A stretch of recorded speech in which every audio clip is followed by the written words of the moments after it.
Hello, everyone, and welcome back to the Beyond the Sideline podcast, a podcast where we talk about the latest sports stories going on in the sports world today, and we give our opinions as fans watching from Beyond the Sideline. Episode 15. We're here. We're back at our respective homes because it is now summer vacation. I have a bit better of a setup. I got an actual good camera, Logitech C922 Pro. Let's go. I have an actual microphone now, so hopefully the video quality and audio quality on my end should be better than this stupid headset microphone. Hopefully it should come out more clear. The camera already on my end looks a lot better just from me looking at it. I'm a lot more clear. Looking good, looking good. Yeah. You can kind of see the blurred background. There's a Lakers banner back there. I got 49ers stuff on the other side. Oh, if I wave my hand, you can kind of see it. There's a 49ers football right there. Oh, yeah. But yeah, so a lot of things to talk about. I don't know how long this episode's going to go, but we'll just see. We'll run with it. But the first thing I want to talk about, for those who haven't been listening as frequently, Jake now has since graduated from UC Santa Barbara, so congratulations to you. Well, thank you. And going to be going to Tulane for law school, correct? Is that confirmed? Correct indeed, confirmed. That is confirmed. Go Green Wave. Roll wave. I am still going to be attending UC Santa Barbara, and for the 2026-27 school year, so not this upcoming, but the next one, there's going to be conference realignment in the Big West, which is the conference that UC Santa Barbara plays in. We are going to be losing Hawaii and UC Davis to the Mountain West, but in return, we are getting Cal Baptist. We are getting Utah Valley, who in a previous episode, we talked about Utah Valley coming to the Big West. And now, it was yesterday the news broke out? Yeah, yesterday morning, I think. Sacramento State will be joining the Big West, which I think is a huge get, especially with all the things that are going on in their athletics department. You know, they got Mike Bibby coming in as a head coach. Shaq is general manager for the athletics department. Their football team is getting a lot more NIL money, so they're trying to get some guys. But I mean, this is a huge get for the Big West, especially losing two powerhouses in terms of athletic programs like Hawaii and UC Davis. Yeah, I think this is definitely a long-term move for the Big West. This is something where, we were talking last time about Utah Valley and Cal Baptist don't move the needle. If anything, the Big West feels weaker because of that. Sacramento State changes things. Now, again, I think short-term, besides football, there's a lot to work on with Sacramento State. They were, I think, a bottom 10 basketball team in the country last year. They were the worst. They were in last place in the Big Sky. So it's nothing necessarily to write home about with that. But this is a move for the Big West's future, right? You mentioned all that money coming in to Sac State. You mentioned that Shaq is involved, and there's a lot of buzz around them right now. And the fact that they chose the Big West when I'm sure that there were some other conferences that probably came calling, I think that's a really big move for the Big West, and I'm excited about it. Yeah, and I saw some people talking about their football situation because the Big West is not a football conference. I mean, there are teams in the Big West currently who have a football team, Hawaii being one of them, but they play in the Mountain West. UC Davis plays in the FCS affiliate Big Sky with Cal Poly. So now there's kind of speculation going around on what they're going to do for their football program. Are they going to join the Big West FCS affiliate for football in the Big Sky? Are they going to become an FBS team as an independent to play Division One? There's a lot of questions that are going to have to be answered in the next year for this team. I think 2026, it'll probably be, regardless, they'll be an independent, either at the FCS or the FBS level. And I don't think they've decided that yet, but kind of an interesting scenario. And then long term, it's can you get them to the other Big West teams, or I mean, most likely they're going to move up to FBS, and I'm sure the Pac-12 in a long term, they could be a fit in the Pac-12.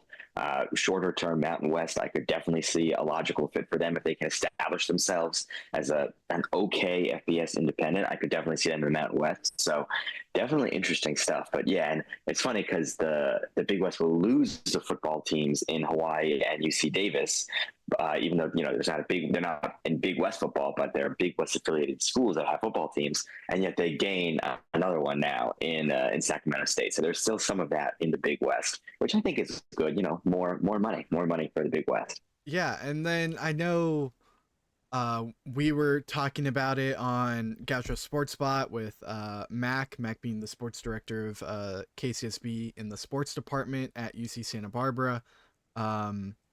About how we're losing talent in Hawaii and UC Davis. Cal Baptist, not that big of a school in terms of athletics. Utah Valley, a bit better. But I mean, Sacramento State, although they are a much smaller school in terms of an athletic program, they are really on the up and up. Like I mentioned, they're getting the NIL money. Shaq is involved. Mike Bibby is their men's basketball head coach. We're going to see Mike Bibby versus Joe Pasternak in the Thunderdome. That's going to be awesome. Like, that is going to be such a cool watch. It really is. I'm really excited for it. And again, yeah, this is because you're banking on that money coming in and being spent wisely for Sacramento State and then becoming a really, really good program. It certainly hasn't happened yet, but that's what the Big West is banking on. And I think it's a smart play. I think, the Big West has nothing to lose. You might as well take a flyer on a program that could be really, really good come a few years from now.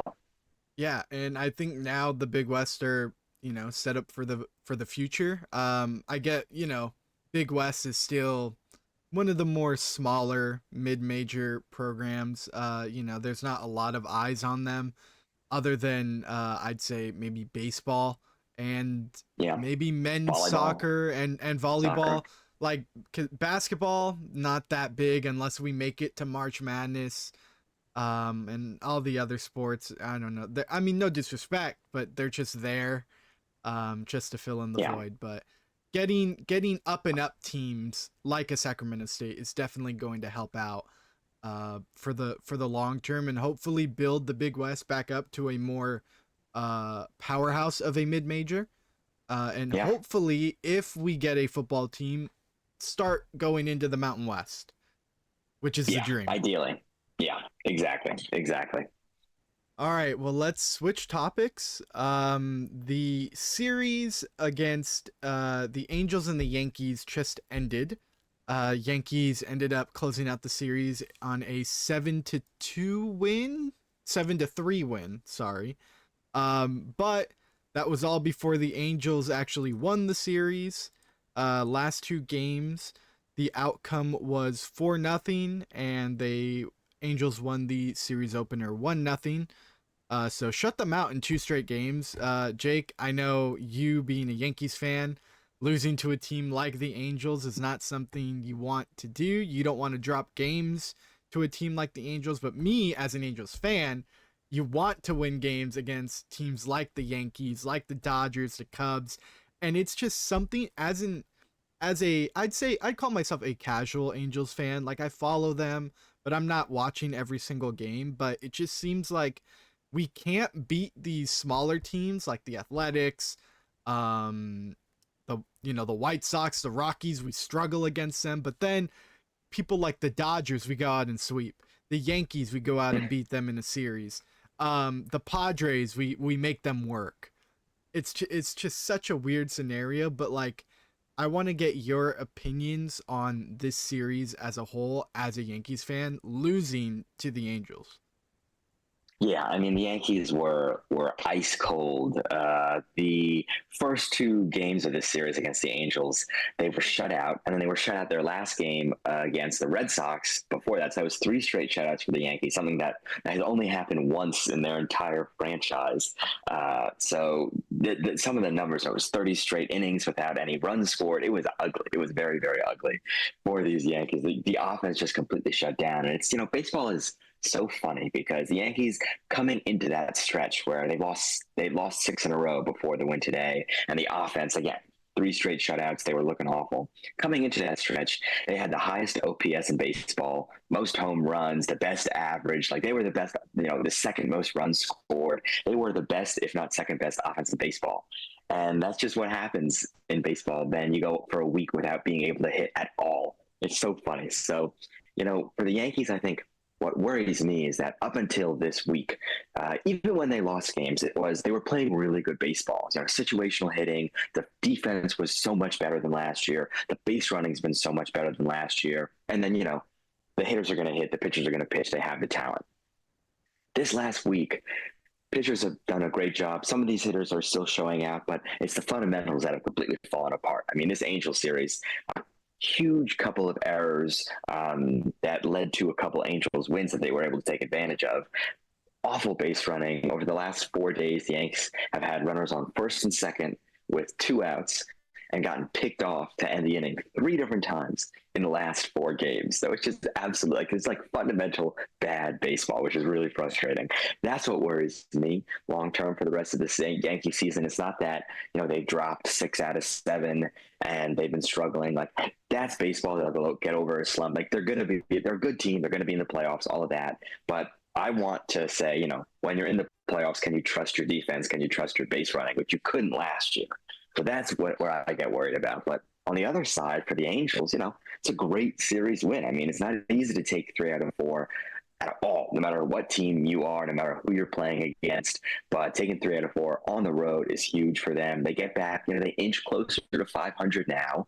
They're 36-38. They're somehow, they're only 2 games back of a wild card spot. I know it's early, but I think this is what you want if you're the Angels. You try and hover around 500. You see what happens. Mike Trout looked fantastic this series. He had a home run. He just had great at-bats. It's good to see that from him. Joe Adele has been red hot. Like, that's something that you can actually take to the future. Like, Zach Neto has been awesome this year. Joe Adele is red hot. Mike Trout's being Mike Trout. Like, there you go. That's something you can get excited about if you are an Angels fan, casual or not. But I think what stops them is, and why they're so inconsistent against good teams, against bad teams, they're not, it doesn't make sense. It's just because their pitching has been so, really their bullpen has been just so bad. And outside of, Soriano and Kikuchi, kind of on the front line, Tyler Anderson's been okay as a starter, but the bullpen's been just pretty dreadful. And when your bullpen is like that, you're going to win games that you shouldn't. Maybe you're going to lose a lot of games that you should. And that's why, you struggle against bad teams, which is super frustrating. But I think there's still some good takeaways for the Angels. Yeah, and I mean, just looking at where they are right now in the standings, they're 1.5 games behind the Mariners at second in the AL West, 7 behind the Astros. But if you look at it in terms of wild card, the Angels are only 2 games out from the wild card. The Mariners are a half a game behind. So realistically, all you got to do is just beat the Mariners. Just stay better than the Mariners, and you have a shot at the wild card. I know we're still pretty far out from the wild card race, which really begins in like that kind of mid to early August is when you really want to start to ramp up if you're a wild card team in the hunt. We're not even halfway through the season yet, so the hopes are still high for not only the Angels as an organization, but Angels fans. Obviously, I would love to see the Angels get to the playoffs. Mike Trout's only been in the playoffs once his entire career. It was once. His He's had one year. Career playoff game, a wild card game that he lost. Yeah. Yeah. Insane. So I mean, and that was really, really early in his career, literally the start of his career. So to see him now in his prime, you can say he's already falling out of it, but the dude can still hit. Like Mike Trout is still going to be Mike Trout, and like you said, you got guys like Zach Neto stepping up. Joe Adele is finally red hot. You got Shanwell has been doing great. Yeah. You got all these guys who were practically nobodies a couple years ago are now somebodies who are young guys that teams may look to want to trade for at the deadline. I mean, knowing the Angels, they might get rid of one of these guys, but we'll see. We're doing all of this without Anthony Rendon. Honestly, I could care less about Rendon. I think we should Yeah, get rid of him. We're paying him like $40 million just to sit. Um, unreal. and then yeah, we don't have that good of pitching. Like you said, it's like very top heavy. It's Kikuchi and Soriano. We got rid of a lot of good guys at the last 2 years at the deadline. We don't have Otani anymore. Speaking of Otani, didn't he have his first start the other day against the Padres? If I'm He wrong. did. He did. Only pitched an inning. It's real. Actually, that's an interesting conversation because the Dodgers are trying to, since they don't want to send him down to the minors to do a real rehab stint like any other pitcher in baseball would do. They're effectively going to try and rehab him in the majors. So, like Which is kind of last week, crazy. yeah, it feels a little like for someone who's gotten injured plenty of times, like it feels a little dangerous to do something like that if you're the Dodgers, but you really don't want to lose his bat, I guess. And yeah, I mean they're going to try and do. He pitched an inning last time out. He'll pitch 2 innings next time out. Slowly work him up. So it's probably another month or so until he's close to having a full workload. But hopefully it works out for the Dodgers and Shohei's healthy and everything's okay. But definitely unique. Yeah, I mean, wouldn't that be something though? Watching like going to a minor league game and then just seeing Otani on the mound, like that. Yeah, Like I mean, Chris Sale has done it, but Chris Sale is not Otani. Like yeah. he No he one's can't Otani. he can't throw like an under 3.0 ERA and hit 40 nukes and steal 40 bases in a season. It's insane. It's insane. So I certainly hope for baseball's sake that it all works out. And Otani is back, you know, being himself on a mound again. He gave up, I think, a run and a couple of hits in his 1 inning against the Padres, but I see no reason why he can't come back and still be like an ace, basically. Yeah, and I mean, now that we're on the topic of the Dodgers, big thing happened in the sports world. Uh, the Lake Jeannie Buss and the entire Buss family just sold majority ownership of the Los Angeles Lakers for $10 billion to the Dodgers owner, Mark Walter, I believe his name is. Correct me if I'm wrong. I I, I get Sounds right. I get mixed up with names, especially if they're new to me. But yeah, $10 billion, the largest sale of a sports team in sports history. I mean, a lot, like 99% of stuff I've seen from Lakers fans, they are ecstatic. They think that we're going to the moon now because we have Dodger money, which is a lot different than Lakers money. I wouldn't be surprised if we like sign Giannis as a free agent for 500 million, but defer it. um, I mean, That'd be something. that would be something. Jeannie Buss is still gonna take on the governor role, which governor is just a new term for owner. They changed that back in like 2021, I think. Um, yeah, so I think she still owns like 15%, which is still a good chunk. But now Mark Walters taking over. Magic Johnson said his piece. I hope he comes back to help out with the team. But Jake, I want to hear your thoughts. I know you're not that big of a basketball guy. You're not even a Lakers fan. But just seeing the Lakers being sold for $10 billion after trading for Luka Doncic months prior. I mean, what were your initial thoughts to hearing about the news?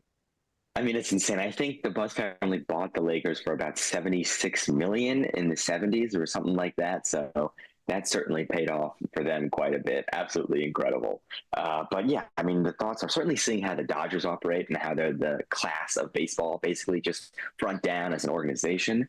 I think bodes really well for the Lakers. It's harder because there is like a real salary cap per se in the NBA. It'll be a little more difficult to kind of do what the Dodgers have done, which is just say, screw it, we'll just keep spending money. And but one thing the Dodgers are so good at is because they generate just about more revenue than anyone else in baseball, they actually spend that revenue because teams like the Pirates or the Yankees, the hundreds of millions of dollars that they generate, only about 20-30% go back into their payroll, whereas the Dodgers, it's 50-60%. So I think that is really interesting just in terms of you're investing in your players. So there might not be salary wise, but just a whole bunch of other things that you can do to invest in your players, in your roster. I can see that happening with the Lakers now. And yeah, I mean, I saw some tweet where it was like, if, you know, it, the Dodgers effectively wouldn't have let Alex Caruso walk for the deal that he walks on, a player like that, for a relatively good controllable deal. Like that doesn't happen now. Yeah. Something along those lines, and I think there's definitely going to be some truth to that. I think I'd be higher on the team as a Lakers fan now than I was a couple of days ago. Oh yeah, I'm really like at first it came as a shock because I thought the Bus family was gonna own the Lakers for like another 50 years at least. Yeah, Like this is gonna stick with the family, stay in the family. But seeing it being sold in the moment, I was like, whoa. But then seeing everyone's comments and like now like I just said, we have Dodgers money now, we have Dodgers mentality. I'm not even a Dodgers fan, but like you have to respect the front office over there and what they do. yeah, But yeah, I mean to your point, yeah, I mean Jeannie Buss and Rob Pelinka let a lot of people walk, especially after that 2020 championship run in the bubble. We lost Dwight Howard, we lost Alex Caruso, and I mean there's reports coming out and her in interviews saying that they did offer them contracts like Dwight Howard, but it was like their agents who wanted them to go venture off into different places. But I mean, you got to pick and choose which side of the story you want to believe. But yeah, now we're not going to let guys walk as easily. We're going to put all of our chips on the table. We're going to go out there. I've already been seeing that like as soon as the news broke that Jeannie Buss sold the Lakers, there were already trade rumors, which is crazy. Like it was such a quick turnaround. Like Mark Walter picked up the phone as soon as he hung up with Jeannie Buss. The trade rumor being John Collins from the Jazz. I'm indifferent about that one. John Collins is a great player. Dude can get you like 18 and 8 a game, but for what we would give up, the rumor or the mock trade is John Collins for Rory Hachimura, Maxi Kleba, and 2 future first round picks. I think that's a lot, especially that's a lot. especially that we got Luka for nothing. Getting Yeah. a guy like John Collins for a lot, I don't know. I think we should dump Maxi Kleba.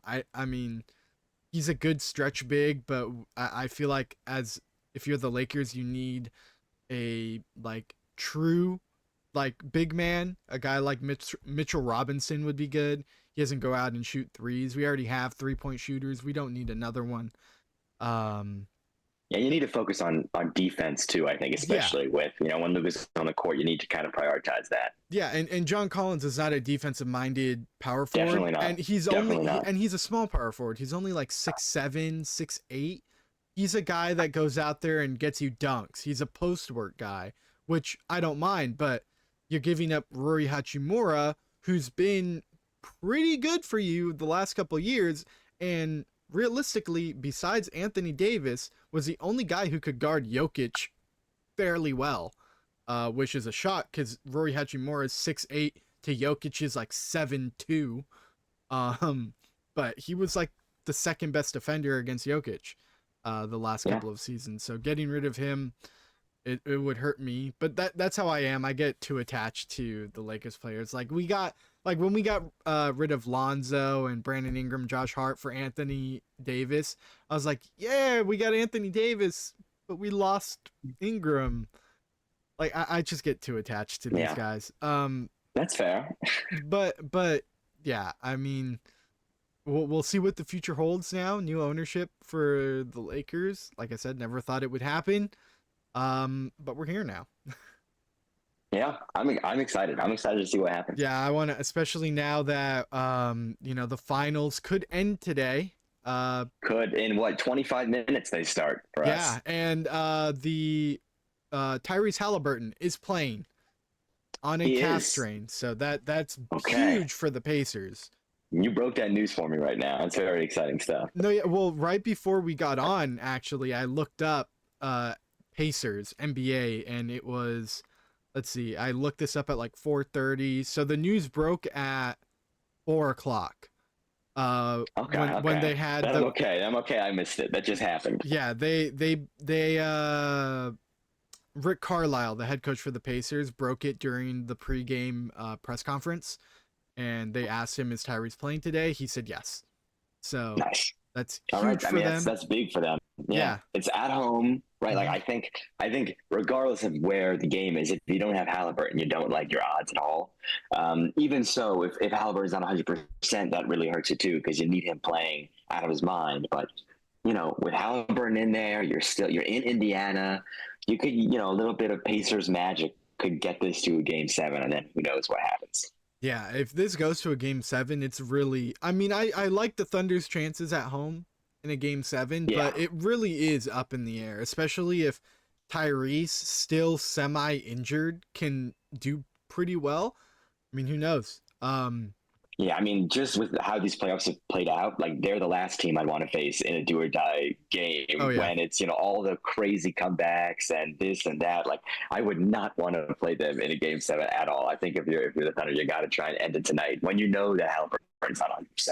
Yeah, for sure. I know we jumped from baseball to basketball, but I want to jump back to baseball because a few days ago, like this episode is crazy because there's a lot of big news happening right now. I know we took last week off, but that was just because, finals and Jake had commencement. But coming back today has been great because of all the news that happened. Rafael Devers was traded Mm-hmm. to the San Francisco Giants. The full trade is Devers to the Giants.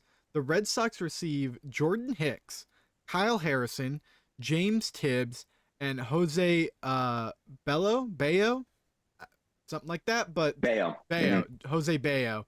That is a haul for the Red Sox.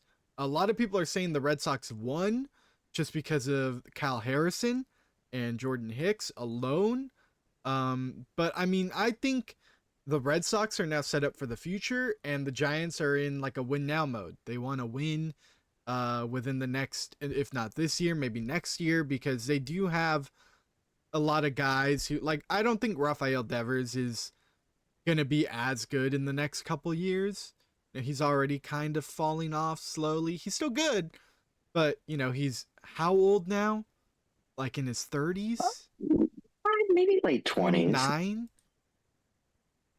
Let's see. Rafael Devers, born in 96. So, yeah. So He's he's 28. mm, 28. But yeah, 28. he's batting like in 280s, roughly 272. Yeah. 271, 399 on base, 500 slugging. So a 151 OPS. Pretty Okay. pretty darn good. So yeah, he's pretty good. But yeah, I don't. I mean, and then the thing is, this happened right after the Red Sox swept the Yankees, right? On Father's Day, like literally 2 hours after the game was over. It's Insane. just Absolutely like insane. I've like the fact that you keep him for the Yankees, and then you're like, all right, we got what we wanted, send him off. I'm surprised that your takeaway was, you've heard mostly good things on the Red Sox side. Because for me, and the circles that I am in, I've heard the exact opposite. And my knee-jerk reaction after the trade was, this is Mookie Betts all over again. What a monumental mistake and error made by the Red Sox. Just huge. I think if the drama doesn't happen in the offseason, if you don't bring in a third baseman to replace him and then never tell him that you're trying to do that, there was no communication. Devers was understandably upset. And then he said some crazy things to the media. Probably shouldn't have said that, but he was understandably upset that he was kind of like behind his back, totally, was totally surprised that he was getting moved off his position. If that drama doesn't happen, he's never on the table to be traded. He's the star of your franchise. He's a top 10 maybe even a top five hitter in baseball, and he has been for a while. He's never even on the table. But that happens obviously, and now here you are trading the Giants. Now I think that all was not great for the Red Sox. You have Kyle Harrison, like you mentioned, but he's been a five-starter this year for the Giants. He's got I think it's a 4.5 ERA, somewhere in that realm. He has upside for sure. He's a really young guy, young pitcher.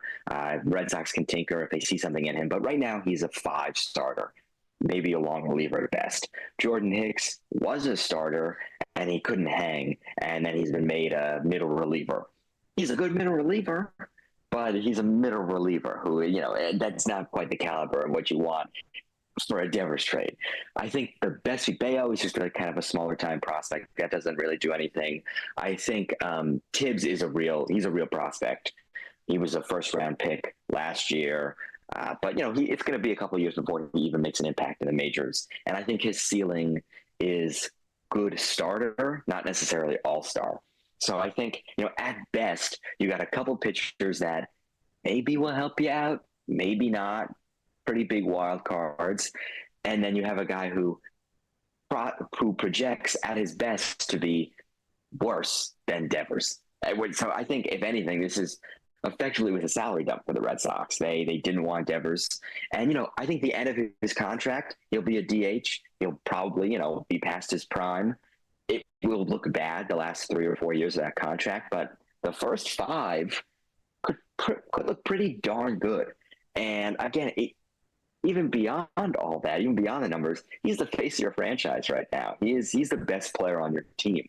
And trading him in the middle of the season like this, as you're starting to get hot, I think it's crazy. I think it's if I'm a Red Sox fan, I would have been absolutely fuming because you just sweep the Yankees, you're riding high, you're back in a wild card picture, and then you lose your best player.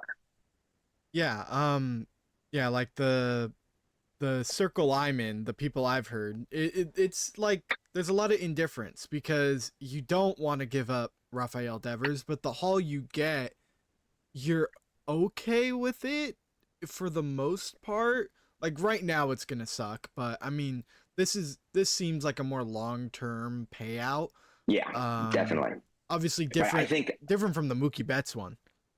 Yeah. I mean, I think the way that the Red Sox win this trade is if, in this offseason and next offseason, they use the $40 million that they're saving to go out and get guys who are going to help them, be a contender in the near future. I think that's how you say you win this trade. If that money isn't spent wisely, or if they can't make it back to kind of, the caliber of team that one expects the Red Sox to be at, that they really haven't been there since 2018. If you can't make it back, then it could look a lot like the Mookie Betts deal. If Devers goes off like he has been, then it could look pretty darn bad for the Red Sox. So I think a big part of this is just how do you spend that $40 million? Like, can you allocate that money and make your team significantly better? Then people are going to forget about Devers. They're going to be indifferent, just like you said. But if it doesn't pan out, if you don't use that money wisely and you can't make it back to the playoffs and you're still a 500 team like you have been, then I think fans could be up in arms. Yeah, and it's funny because the Giants play the Red Sox tomorrow. So yeah, it's crazy. It's quick crazy turnaround for the revenge game. Yeah. He's barely even, he hasn't even moved into his new place yet, I'm sure. And now he's got to focus on all the media now. I think one thing that's really crazy is that, he refused to play first base for the Red Sox. He said, "You told me to put my glove away when you got a third baseman to take my spot. You made me play DH even though I didn't want to. I'm never going to pick up a glove for you guys again." And then he goes to the Giants and he says, "Of course I'll play first base if you guys want me to. I'll go anywhere. I'll do anything." So it's amazing how, the team player mentality comes in just like that when you're put in a different situation. Clearly there was so much beef between him and the front office, but on what went down this year, it's crazy. Yeah, I mean, I feel like that's happened in a lot of scenarios, not even just baseball, just sports in general. There's so many times, like look at, the Anthony Davis situation is a bit different because he goes and drops like a near 50 bomb in Charlotte, goes on record and says, oh yeah, they need to get a center. I don't want to play center, which he's been saying for the last few years. And then he gets traded like the day after he gets the 50 bomb. And Yeah. then he goes to Memphis, and now he's the power forward. But yeah, he is fine playing center because now he has Kyrie. Now he's gonna get Cooper Flag. He could play whatever position you want because he's in a new scenario. He's in a new environment. I feel like Yeah. that's like every player. Like you have beef with the team, you don't want to play for them, but then as soon as you go to a new team, you are happy-go-lucky and you will do anything for the team, even if it means you aren't going to get paid as much. Yeah, absolutely. Right. Grass always seems greener. Yeah. Well, one person who doesn't say that is Jerry Rice. When Debo got traded to the Commanders, Jerry Rice said the grass isn't always greener, hinting that Right. he might Right. not do as good with the Commanders, even if he's in a new environment. But that's another scenario. Like Debo didn't want to be he was what, like in the 2019 season or the 2020 season, they were testing him out as that wing back. He was your number Mhm. one receiver, but he was also like a backup running back. He didn't want to do that. So they're like, okay, we'll give you like way more reps at receiver. Then they got Brandon Ayuk. And as Brandon Ayuk kept getting better, Debo became the 2 option. And Debo didn't like Yeah. that. So he requested a trade. Now he's with the Commanders. And he's still a number 2 behind Terry McLaurin, but yet he's happy-go-lucky now. He could care less if he's a number 2. It really, and I think part of it is just there's so much like athletes have so much more power and so much Oh, more yeah. say than they used to, and really across all sports. And so they can now basically request trades willy nilly for the most part. And I think it's there's pros and cons to that. I think for the athletes it's great that you can move a lot more freer now. For the fans it's maybe, oh, I don't know. And then of course a lot of times it doesn't pan out for anyone, and then it's like, well, okay, that's not great. But it is interesting now. There's so much more power to the players. Yeah. And to be honest, I don't think there are any more topics to talk about, but we've only been recording for not even 40 minutes. So I'm going to just throw out a wild card. Since you're going to Tulane, obviously different sports environment, than different sports culture than UCSB. So I want to get your thoughts on how, the football team is looking, the basketball team, what your hopes are for the upcoming season, because it is a different conference. It's than the Big West. I believe Yeah. it's the American Conference. Correct me if I'm wrong. Or is it Yep. Yep. CUSA? You got it. The American. No, American. You're right. Got it. The AAC. Oh yeah. Yeah, I mean, it's they're going to be right a wildly different environment. Just the I think like college sports culture, obviously down Louisiana, it'll be I think a very different vibe. Being able to walk to a football stadium, I am quite excited because I think this football team is going to be really really good come next year. They are pretty consistently across the board when you're talking about group of 5 power rankings. They're first or second in basically every single ranking. It's either them or Boise State right at the top. They brought in, gosh, I don't remember his name, but the last year's MAC player of the year, the MAC conference player of the year, is Tulane's new quarterback. They got him in the transfer portal. So that's a really big get.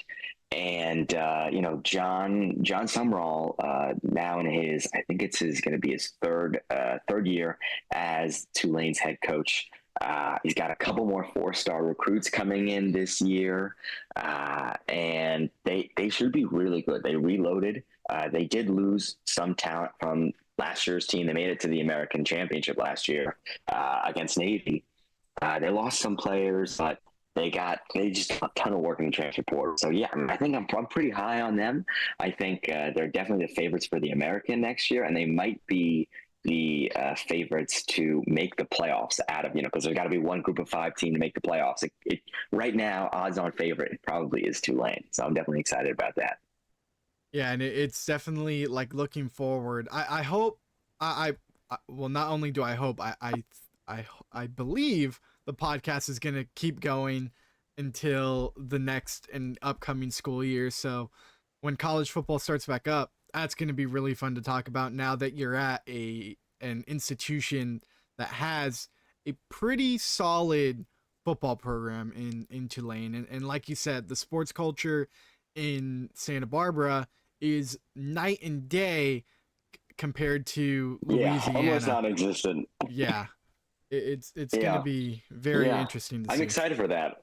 Uh, yeah, I mean, I'm sure I don't know if I've told this story on this podcast before, but when I was in my sports communications, and the teacher says, raise your hand if you are a fan, if you would consider yourself a fan of UCSB sports. And like that's obviously that I think is going to be quite a difference. I think there's going to be a lot more hand raises over at Tulane, but I think, and that's something that I think should change at UCSB. I think it can maybe come. Who knows if there's a football team in the distant future for the Gauchos, but yeah, I'm intrigued because obviously I've never really been around that environment, having been at UCSB, and even my home college football team that I root for in Rutgers, like it's not quite a big college football town either. So I'm excited to be in that and see what it's like and report back on this very podcast. Yeah, and I mean we've talked about, UC Santa Barbara and trying to get a football team.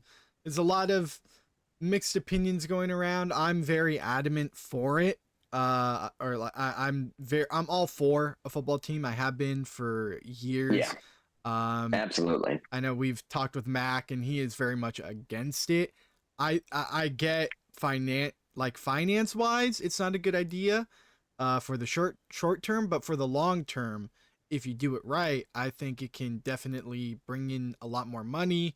It can bring in a lot more Exactly. sports culture, bring in a lot more students.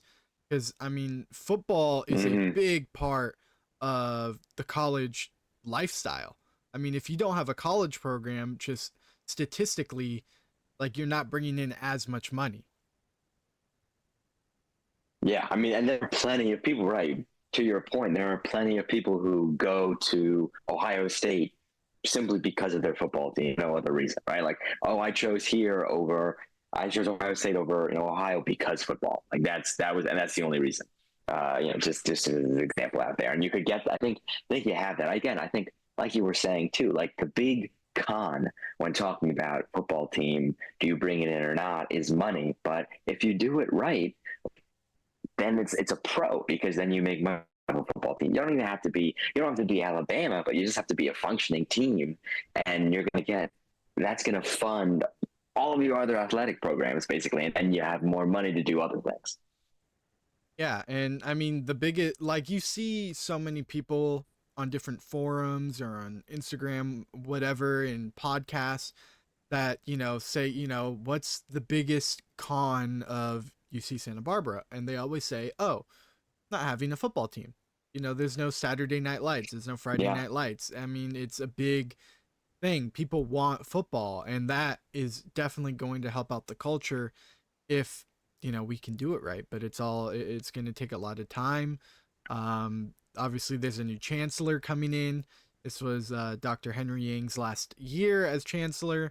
They haven't even announced a new one yet, but I'm assuming it's going to come in the next 2 months or so. Hopefully, of the announcement will come out, and then the UCSB Senate will start to work with the new chancellor on trying to get a football team going.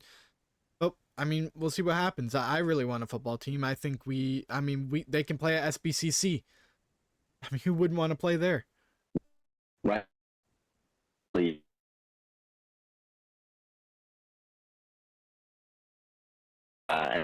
have a great, totally work there too.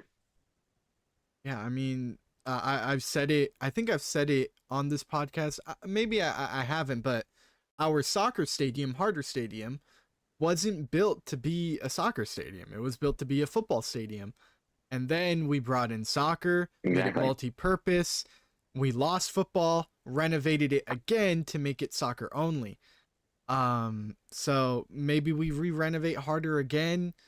That's going to be more money. Maybe Right, the we say, bones are there, probably the oh structure's yeah, there. yeah, it's definitely there. And I mean, who wouldn't want to walk in? I mean, obviously Del Playa Stadium is a much better looking venue, but I mean, imagine just walking into Harder Stadium and like getting ready to watch some football.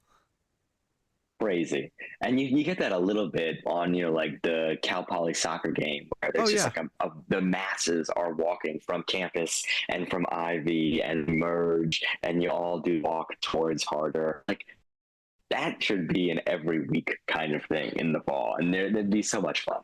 Yeah, and then that's really, unless we're in the Big West Championship game or maybe the semifinal, the Harder Stadium isn't that packed. Like there's hardly anyone there. Yet we had No, two not at all. great teams this last year. And it's just sad to Yeah. see. And I mean, I completely agree. Yeah, there's no reason why teams, I mean, basketball too, even the yeah. Thunderdome, like, it should be sold out every single night. Because again, we have really competitive athletics, but you just need to, I think, I don't know, get the word out a little bit better. Maybe renovating facilities helps, but maybe just kind of supercharging the entire athletic program using a football team. Maybe that's the answer.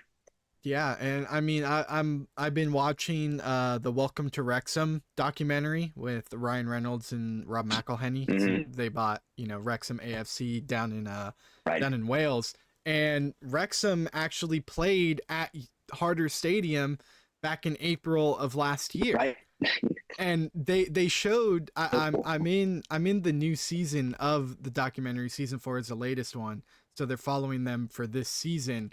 And in the first episode they showed clips of them playing at Harder Stadium against Bournemouth, who's a Premier League team, Wrexham at the time being a League One, and it was packed. Like there were people standing at the goal, like behind the goals, because there was no seats available. Why can't we get That's that? awesome. I get that that's, Wrexham, Ryan Reynolds, Rob McElhenney. Okay, cool, but like what I mean, I wish we could get that type of sports culture here. Yeah, I couldn't agree more. Couldn't agree more, Angel. There was a point I wanted to make earlier, and you saying like people like choose Ohio State just because of football.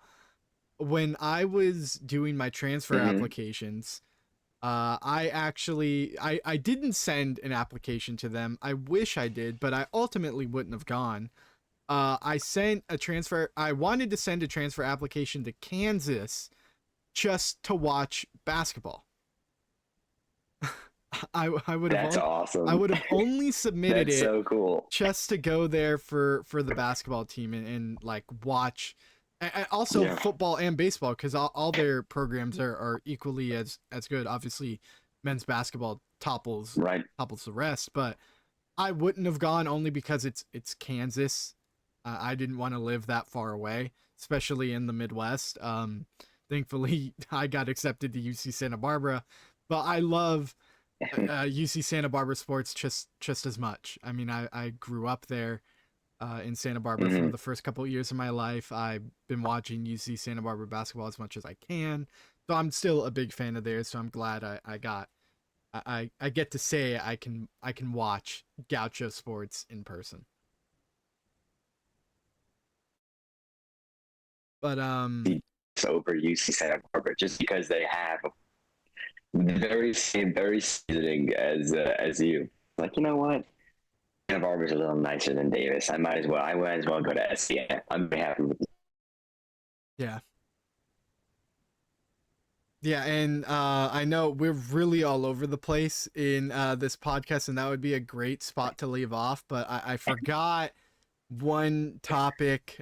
This will be the last topic. Oh Just boy. to touch quickly, you're saying you're Rutgers guy. One of your guys, Ace Bailey, who's projected to go top 3, maybe top 5, is the only draft prospect going into this year's NBA draft who has yet to have a private workout with an NBA team. And a report just came out that he declined a private workout with the Philadelphia 76ers. So, question is, why is he doing it? And will this hurt his draft stock? really strange. Yeah, I wish I had answers for you, Angel. I've been following along this story just as you, because I really want Ace to do great in the NBA, and I think he certainly can. Obviously, I'm going to be rooting for him wherever he goes as a Rutgers alum that he is. But I don't know. I think it kind of almost plays into the whole fact that he is this like super high ceiling but a lower floor kind of prospect, where I think if he hits and he gets to his potential, he could be effectively like a KD. Like that's his ceiling. Like his ceiling is like Kevin Durant. It's a He really can get high anywhere on ceiling. the floor and take, yeah, a really high ceiling. But I think he can. I think that is his ceiling, just because of his insane shot making ability and how he can take a. For anyone else, would be an awful shot. For him, it doesn't matter if there's a guy in his face. If it's a deep two, it doesn't matter. It's still a good shot for him.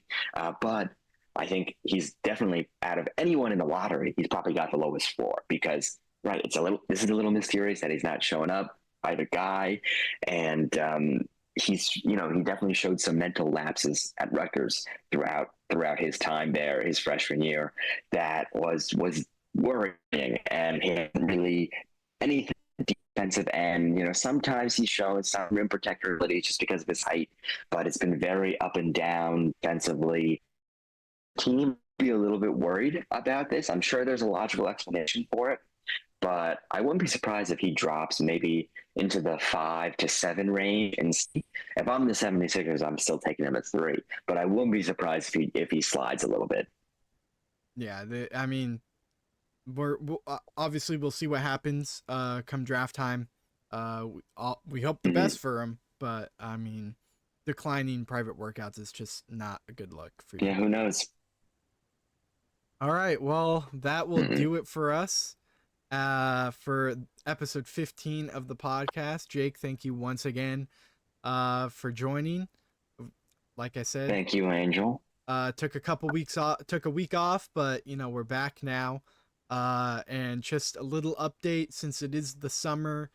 Only thing that's really gonna be happening in the sports world is baseball and drafts. That being the NBA draft, the MLB first year players draft. There's off season stuff happening for NBA. Obviously, NFL training camps are starting up, so not too much action, but there's still gonna be a lot of drama going on. So probably won't be weekly episodes. We'll probably bust out a new one every 2 to 3 weeks, unless something major happens and something can change. Um, but yeah, that obviously you know where to find us on YouTube, Spotify, and Apple Podcast. Almost anywhere you can get your podcast. Maybe try to be on Google, but we'll see. Um, but yeah, Jake, thank you once again, and thank you all for listening to episode 15 of Beyond the Sideline. Hope you have a great rest of your day or night whenever you are watching this episode of the podcast.